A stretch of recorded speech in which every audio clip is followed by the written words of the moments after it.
Setelah melihat putranya masuk ke kamar, Rosa memandang keduanya untuk beberapa detik sebelum kembali ke ruang kerjanya.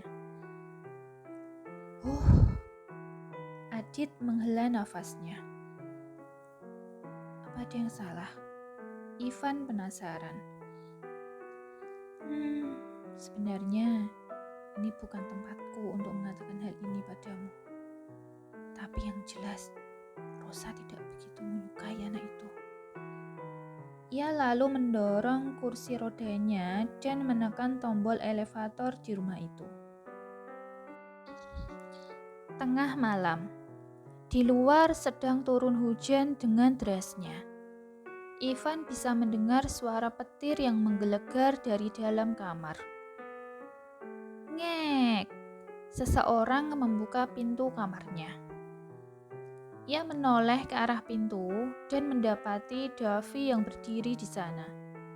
Balita tersebut seperti sedang mencari sesuatu. Matanya melihat ke sana kemari. "Hei boy, apa yang kamu cari?" Pertanyaan darinya membuat anak kecil itu kaget. Tidak apa-apa om. Davi menggeleng-gelengkan kepalanya.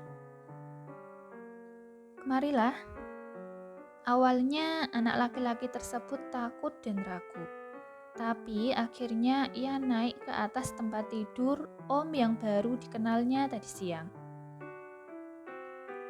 Apa om sakit? Ia bertanya. Iya, kepala om membentur sesuatu. Dan boom, om kehilangan ingatan. Om ini sangat kasihan, bukan? Davi hanya mengangguk sebelum ia bertanya kembali. Apa om adalah orang jahat? Apa kamu pikir aku ini orang jahat? Ivan mengusap-ngusap dagunya.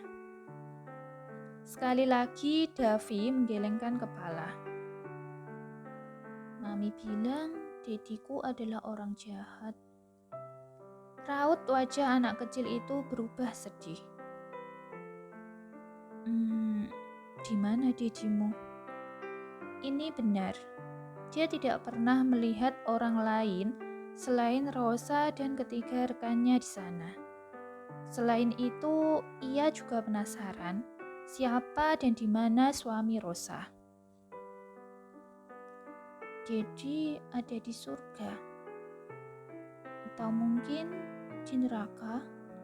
Aku tidak tahu. Apa ayahnya telah meninggal? Tapi bukankah dia masih terlalu kecil bila diberitahu tentang neraka? Der. Suara petir yang menggelegar di luar membuat tubuh Davi sedikit terhentak. Menepuk tempat tidur yang masih luas di sampingnya, Ivan berkata lagi. Sekarang sudah malam. Aku tidak bisa mengantarmu ke kamar. Bagaimana kalau kamu tidur di sini malam ini? Tidur bareng Om. Boleh. Matanya berseri-seri. Tentu boleh. Segera anak laki-laki itu masuk ke dalam selimut dan berbaring di dekat Ivan. Bau Om Ivan seperti rumah sakit. Ucapannya yang polos membuat Ivan tertawa kecil. Benarkah? Itu karena Om adalah pasien dari mamimu di sini. Sekarang tidurlah. Dengan lembutnya ia mengelus-ngelus punggung Davi. Sekitar jam 4 pagi, seseorang tiba-tiba mengetuk pintu kamarnya sekali lagi. Karena takut membangunkan Davi yang ada di pelukannya, jadi ia hanya berkata dari tempat tidur. Masuklah. Pak Edi berjalan memasuki kamar dan matanya tertuju pada sosok mungil yang tengah tidur lelap.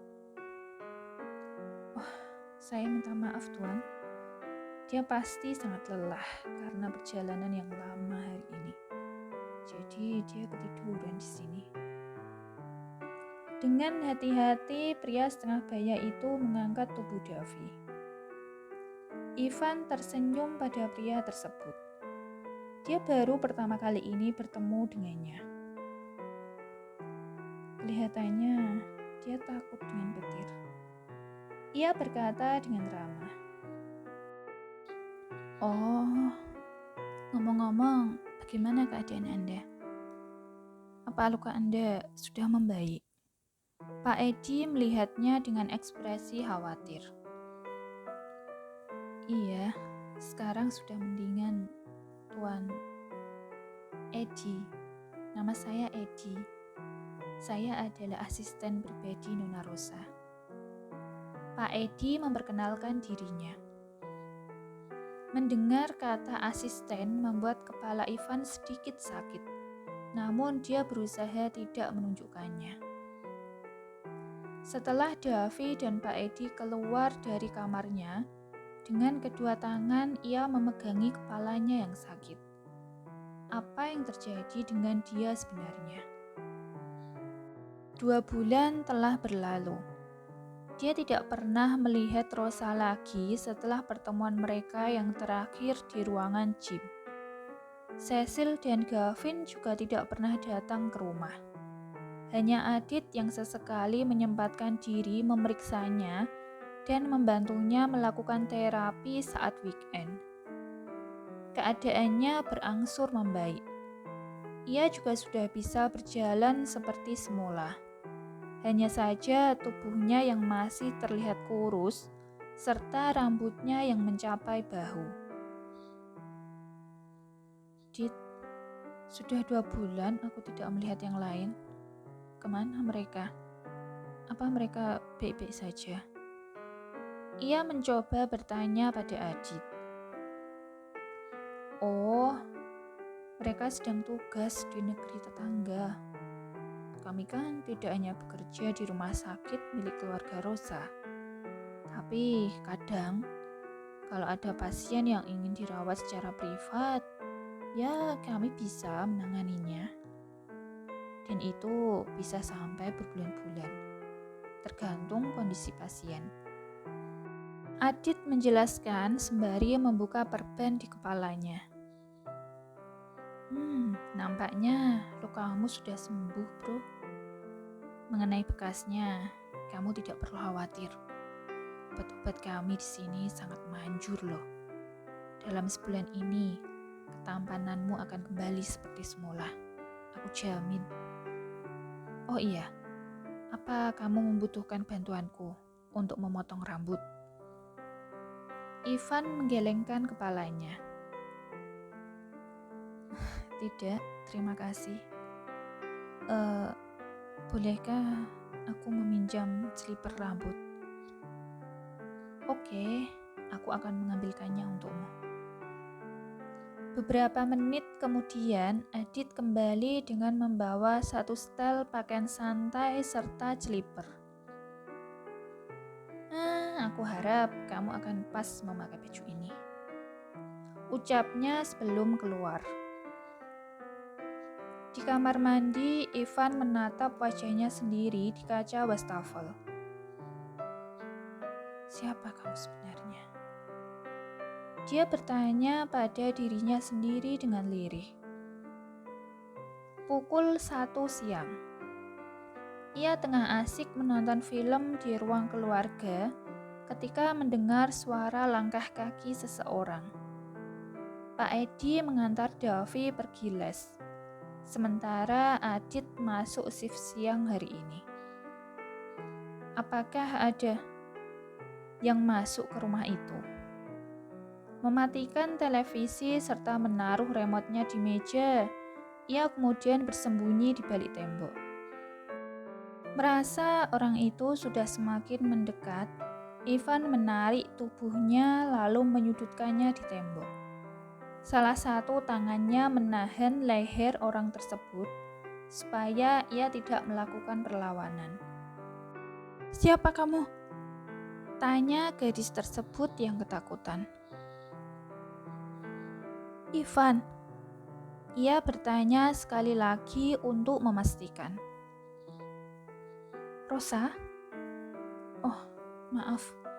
Aku pikir tadi ada masuk ke rumah ini. Pria tersebut menurunkan tangannya. Gadis itu memegangi dadanya. Ia masih syok dengan serangan Ivan yang tiba-tiba. Pun jantungnya masih berdetak dengan kencangnya. Sekilas ia melirik Ivan yang sudah berubah penampilannya. Rambutnya dipotong pendek dengan model undercut dan bodinya sedikit berisi. Berbeda ketika terakhir kali ia bertemu dengannya. Ia semakin tampan kali ini. Merasa canggung, Rosa segera masuk ke kamarnya. Saat jam makan malam tiba, Rosa tidak turun. Mungkin dia masih merasa jet lag karena perjalanan yang panjang. Tengah malam baru ia pergi ke dapur karena lapar. Ia mencoba meraih cereal box yang ada di lemari atas. Namun karena terlalu tinggi, ia tidak bisa menggapainya. Sampai ada tangan seseorang yang dari belakang membantunya mengambil box tersebut. Membalikkan badannya, gadis itu melihat dada bidang Ivan yang kini berada di hadapannya. Lapar? Tanya Ivan sambil tersenyum kecil. Rosa menganggukkan kepalanya. Ia malu, posisinya sangat dekat dengan pria tersebut, sampai ia bisa mendengar suara nafasnya.